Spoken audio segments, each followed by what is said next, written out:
I'm sitting here in my dining room, my backyard behind me. The light's a little wonky. And I've been thinking a lot about what is it that I can tell moms or insights I can give to moms that would be helpful and that would help you better to connect with your teens. So I'm going to use an example that I saw posted in another group.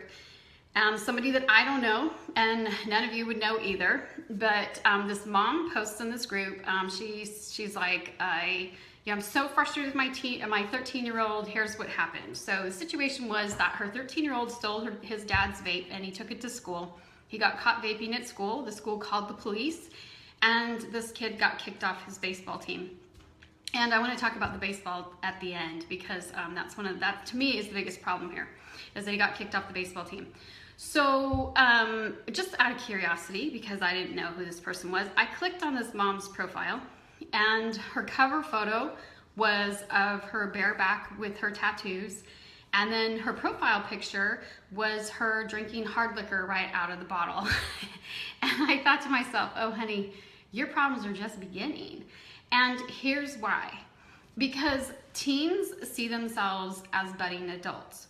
And starting about 13, so this kid's about 8th grade, and he considers himself to be very mature. And I know looking at your 8th graders, you don't think that, but when you're an 8th grader, you think that you're practically an adult, and they see themselves as budding adults, and they don't see any distinction between your behavior and their behavior.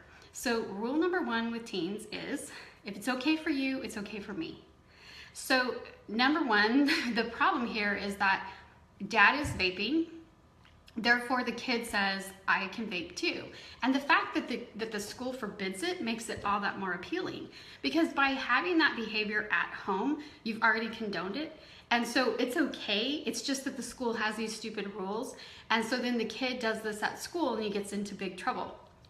And it's going to be the same with him getting his first tattoo and with him drinking hard liquor right out of the bottle. Anything that he's observing his parents doing, as far as he is concerned, that behavior is condoned. And so this is why if you really don't want your kids to be doing something, and I know a lot of parents have behaviors they aren't doing that they're concerned about their kids doing, but this is the starting point. First of all, take a good hard look at your life. And look at the things that you do and the things that you don't do, and make sure that your kids understand where you stand in terms of what is okay and what's not okay. And you absolutely, teenagers abhor hypocrisy.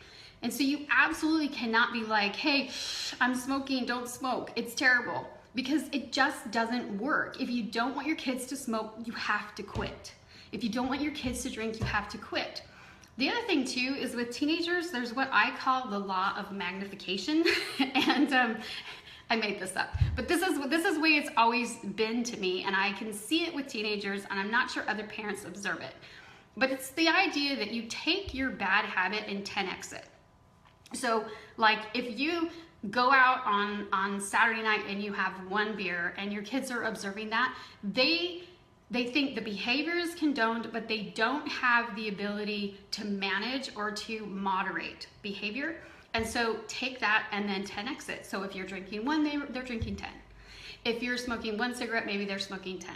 So if once a year you go clubbing with your friends and get, plastered and end up somewhere, you didn't mean to be, now 10x that. And is that a behavior that you want your teen to model? Do you want them to model it 10x?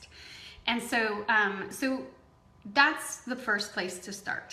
If you're struggling with your teenager, take a good look at what behavior you're modeling.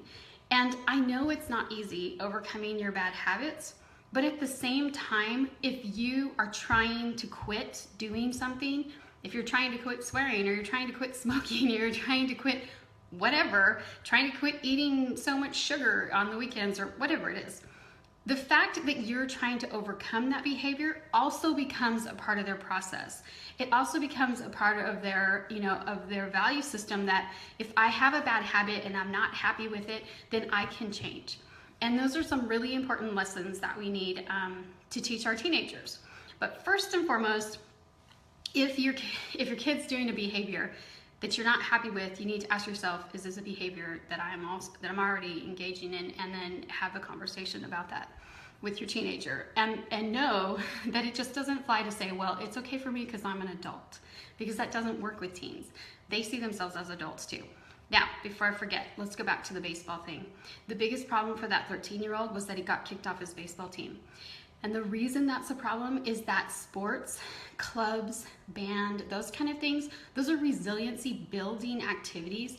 Those are the kinds of things that keep teens involved and healthy and happy and going to school. So I heard a psychologist speak, and he had worked a great deal with teens, and he said, never, ever, ever ground your kids and take them out of sports, out of band, out of drama, out of those resiliency building activities. Take other things away, but don't ever take those things away from your kids, because those are the things that are going to build the resiliency. And so you punish yourself like a double whammy, and you create a bigger cycle of bad behavior if you take away those activities. So take away something else, but make them go to practice. That's the message there. So until next time, thank you for joining me. Please invite a friend, and let's talk about what we struggle with and how we can do better. And I'll see you again soon.